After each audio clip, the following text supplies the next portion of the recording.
नमस्कार दोस्तों, कैसे हैं आप लोग। बात करेंगे हम सुज़लॉन एनर्जी की। सुज़लॉन एनर्जी के अंदर अचानक से बड़ी गिरावट हुई, 8% की गिरावट हुई, 8 से 9% की गिरावट हुई है। अपर सर्किट से लोअर सर्किट तक आ गई है। क्या कारण हुआ, क्यों गिरावट हुई, कब से फिर तेज़ी आएगी, सारा कुछ मतलब समझने वाले हैं इस एक वीडियो के अंदर। रिक्वेस्ट एक ही रही कि वीडियो अच्छी लगे लाइक करके मोटिवेट ज़रूर करें, चैनल को सब्सक्राइब कर ले ज़बरदस्त जेन्युइन इन्फॉर्मेशंस के लिए। तो यहाँ पर आप देखें, लगभग मार्केट ऑलमोस्ट क्लोज होने वाली है और फिर से स्टॉक के अंदर हमें कुछ तेज़ी यहाँ पर 1-1.5% 2% तक की तेज़ी जो है वह देखने को मिल रही है। ऑलमोस्ट यहाँ पर यह तेज़ी अब बनी रहेगी, मतलब कि बिल्कुल यहाँ पर निगेटिव में यह क्लोज नहीं हुआ है। लेकिन यहाँ पर हमें जो चीज़ समझनी है वो यह है कि स्टॉक के अंदर अचानक से यह गिरावट क्यों आई और इसका क्या मतलब है। तो देखिए, आज जो मैंने वीडियो डाली थी दिन में 11-12 बजे के आसपास जो वीडियो डाली थी, उसमें मैंने आप लोगों को एक चीज़ बहुत ही साफ शब्दों में बताया था कि ये डाटा मिस ना करना, ठीक है। ये डाटा ध्यान देना। तो वो कौन सी डाटा था? वो डाटा था हमारा RSI का। 87 के आसपास RSI ट्रेड कर रहा था, जो कि काफ़ी ओवरबाउट रीजन को बताता है। बहुत ही ज़बरदस्त तेज़ी ऑलरेडी आ चुकी थी, बहुत ही बड़ी रैली स्टॉक के अंदर हमें देखने को मिली थी। इसलिए पिछले 2 दिनों से मैं आपको एक ही चीज़ बता रहा था कि प्रॉफिट बुकिंग कभी भी हो सकती है, मुनाफा वसूली कभी भी हो सकती है। और यहाँ पर ये जो गिरावट हुई है, ये और कुछ नहीं, यह एक प्रॉफिट बुकिंग है। लेकिन ये माल किसने बेचा, किसने खरीदा, ये भी डाटा हम यहाँ पर देखने वाले हैं। अभी आप वीडियो के साथ बने रहें लास्ट तक, हम अभी पूरा का पूरा यहाँ पर मामला क्लियर करने वाले हैं। एक चीज़ और आप यहाँ पर ध्यान दो कि लगभग आज गिरावट कितनी हुई है, 10% की। 10% की कैसे? तो यहाँ पर आप देखो, लगभग 44 रुपये पर यह ट्रेड कर रहा था। 44 रुपये से कहाँ तक गिरावट हुई? लगभग जो बॉटम था 40 रुपये, मतलब कि लोअर सर्किट 40 पर था और अपर सर्किट 44 रुपये 20 पैसे पर था। तो दोनों ही लेवल्स को आज 10 मिनट के अंदर ही सुज़लॉन एनर्जी ने टच किया। तो इसका क्या कारण रहा? देखिए, कारण जो है एकमात्र है प्रॉफिट बुकिंग, मुनाफा वसूली हुई है और बहुत बड़ी यहाँ पर मुनाफा वसूली हुई है। करोड़ों के माल यहाँ पर बेचे और खरीदे गए हैं। यहाँ देखिए, ऑलमोस्ट प्राइस क्लोज हो चुकी है, मार्केट क्लोज हो चुका है 42 रुपये 80 पैसे पर, मतलब कि जहाँ से मार्केट ने ओपन हुआ था वहीं पे मार्केट आकर फिर से क्लोज कर दिया। हालांकि इसने लोअर सर्किट भी मारी थी, लेकिन आप देखो लोअर सर्किट पे यह क्लोज नहीं हुई। ये क्या दर्शा रहा है? ये स्ट्रेंथ दर्शा रहा है कि स्टॉक के अंदर बड़ी गिरावट नहीं होगी, ठीक है। एक चीज़ आप समझ लें कि स्टॉक के अंदर जो है बड़ी गिरावट नहीं होगी। मुनाफा वसूली की बात मैं आपको पिछले 2 दिनों से बता रहा था, वो यहाँ पर होता हुआ भी नज़र आ रहा है, ठीक है।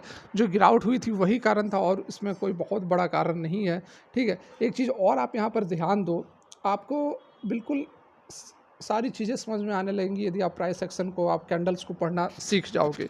आज देखिए क्या हुआ, आज जो मार्केट ओपन हुई, हमारी यहाँ पर मार्केट ओपन हुई है, ठीक है। देखिए, ये कैंडल रही हमारी हमारी पहली कैंडल। मार्केट ओपन हुई 5, 10, 15, 20 मिनट में इसने कौन से लेवल को अचीव कर लिया? 44 रुपये को, ठीक है। 44 रुपये को इसने 20 मिनट के अंदर 9 बजे के आसपास, 9:35 के आसपास यह 44 रुपये पर ट्रेड करता रहा। ध्यान से सुने क्या मैं आपको बता रहा हूँ, आपको बहुत कंसेप्ट आपका क्लियर हो जाएगा, ठीक है। यहाँ पर देखिए 9:35 पर इसने अपने 44 रुपीज़ को मेंटेन कर लिया और ये कहाँ तक रहा?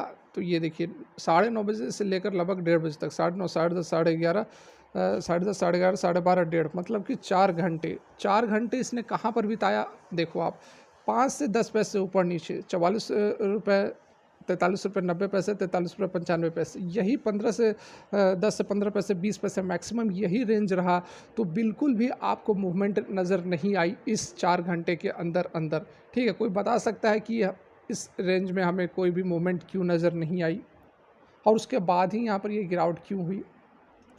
देखिए, बहुत ही सिंपल, यहाँ पर आप समझ लीजिए कि ये जो हमें कंसोलिडेशन देखने को मिला, 4 घंटे तक एक ही रेंज पर प्राइस रहा, ये टसल हो रहा था, मतलब कि डिसीजिव मूवमेंट नहीं हो पा रहा था। बुल्स और बियर्स दोनों लगे हुए थे। बियर्स बोल रहे थे कि हम नीचे लेकर जाएंगे, बुल्स बोल रहे थे कि हम ऊपर लेकर जाएंगे। इसीलिए कोई विनर नहीं निकल कर आ पा रहा था, कि डिसीजन नहीं हो पा रहा था। दोनों के मन में कन्फ्यूजन था। ऑर्डर्स लगभग सेम लगे हुए थे, बाइंग और सेलिंग ऑर्डर्स सेम लगे हुए थे।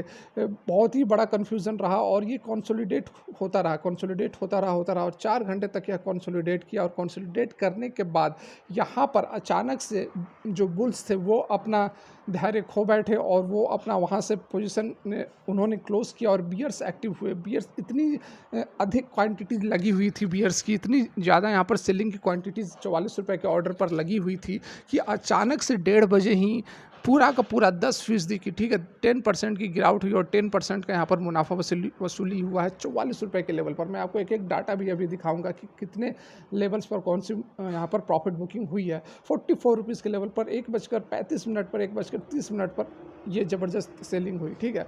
ये तो आपने समझ गए कि यहाँ पर गिरावट इस कारण से हुई थी। उसके बाद फिर से जो जिन्हें यहाँ पर माल अपना बेचना था वो माल बेचकर 40 रुपये पर निकल गए। उसके बाद फिर से जो है नए जो बायर्स थे वो एक्टिव हुए और इस प्राइस को लेकर फिर से ऊपर की ओर क्लोज़ किया है। लगभग 42 रुपये 80 पैसे पर इन्होंने क्लोजिंग दी है। तो ये अच्छी बात है कि यहाँ पर जो गिरावट है वह सस्टेन नहीं की, ऑलमोस्ट यहाँ पर फिर से जिस लेवल पर मार्केट ओपन हुआ था उसी लेवल पर जो है सुजलॉन एनर्जी हमें क्लोज होता हुआ नज़र आ रहा है। तो अच्छी बात है कि स्टॉक के अंदर बड़ी हमें गिरावट देखने को नहीं मिली। फिर से स्टॉक में हमें जो है एक रिकवरी देखने को बहुत ही आसानी से मिल जाएगी।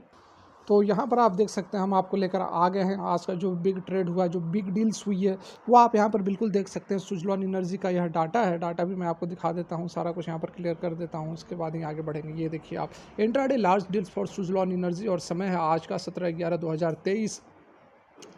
एनएससी के ऊपर यहाँ पर क्वांटिटीज़, प्राइस और वैल्यू करोड़ में कितने करोड़ का हुआ है। तो देखिए नॉर्मली यहाँ पर आपको बहुत ज़्यादा बड़ा डाटा नहीं दिख रहा होगा, 1 करोड़ 1.5 करोड़ 1 करोड़ 1.5 करोड़ के आसपास देखने को मिल रहा होगा। और इससे पहले एक चीज़ और आपको यहाँ पर मैं दिखा देना चाहूँगा, ये देखो आज का डाटा पे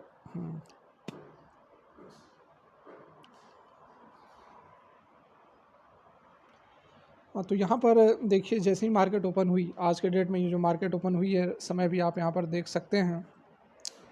समय देखिए 9:18, 9:19 का ये समय है और उस रेंज में जो बाइंग हो रही थी लगभग 1 करोड़ के आसपास की बाइंग हो रही थी, ठीक है।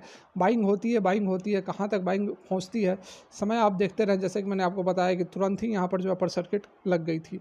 7 करोड़ का यहाँ पर एक बड़ी क्वान्टिटी हुई, 9:32 पर 7 करोड़ शेयर्स की खरीदारी की गई। उसके बाद देखो, उसके बाद सीधे 10:41 का डाटा, उसके बाद हमारे पास 12 बजे का डाटा, मतलब बीच में कोई भी यहाँ पर ख़रीदारी नहीं हुई है। जैसे कि मैं बताया बुल और बियर्स के बीच में काफ़ी कन्फ्यूज़न था, तो कोई भी जो है बड़ी यहाँ पर डील होती हुई नज़र नहीं आई है। उसके बाद फिर देखो 12 बज गए, 1 बज गया और सीधे समय आ जाता है हमारा 1:30 बजे का।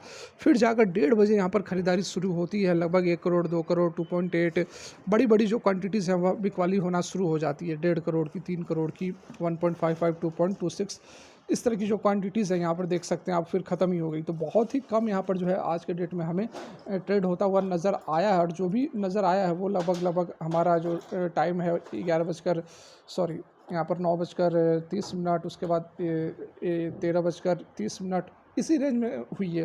बीच में किसी ने ख़रीदा ही नहीं है, क्योंकि बिल्कुल भी डिसीज़न नहीं हो पा रहा था कि किस तरह की मूवमेंट होगी, किधर स्टॉक प्राइस जाएगा। कुछ वैसे चिंता करने की बात नहीं है। एक मुनाफा वसूली हुई है, काफ़ी बड़ी रैली पिछले कुछ दिनों के अंदर आ गई थी, तो उसके कारण जो है आखिर में आकर जो बुल्स थे वो थक गए और वहाँ से प्रॉफिट बुकिंग हुई। लेकिन प्रॉफिट बुकिंग होने के बाद भी जो क्लोजिंग हुई वह नीचे के लेवल से ऊपर पर हुई है, मतलब कि नीचे अभी भी प्राइस नहीं है। ये दर्शा रहा है कि अभी फिर से स्टॉक के अंदर हमें एक अच्छी खासी तेज़ी देखने को मिल सकती है। हो सकता है कि 1-2 दिन 3-4 दिन जो कंसोलिडेशन होता है उस तरह का कंसोलिडेशन देखने को मिल सकता है, लेकिन स्टॉक फिर से रॉकेट बन सकता है। फिलहाल ये वीडियो यहीं तक चली गई तो लाइक करें। Thanks for watching, good day.